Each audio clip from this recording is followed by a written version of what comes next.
what can we do, or what can a homeowner do, or what would they ask a technician to do to prevent that from happening?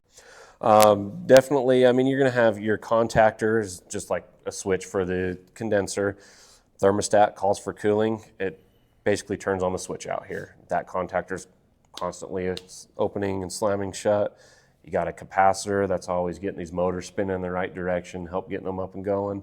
And then the compressor, the fan motor, they are all just jump starting all the time.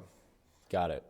And these motors, like, is that a problem that they're jump starting all the time? What happens to these motors specifically if they're not starting very well, or they're not getting the appropriate voltage? What happens like internally to those motors?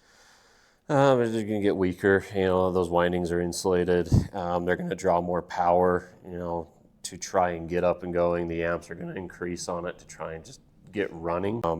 It's just constantly drawing more power.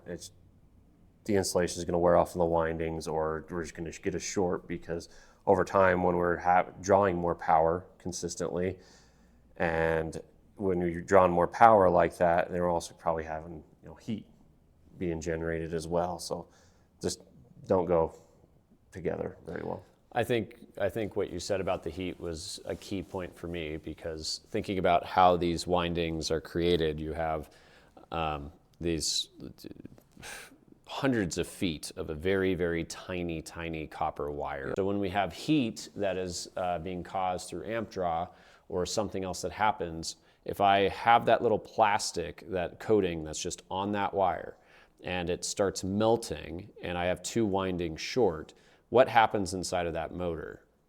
It dies. It just will not run. You might get sparks, you might get smoke, might have black scorch marks around it, and then just trip the breaker, because it's just that power is just directly shorted, so that motor will do nothing. Got it.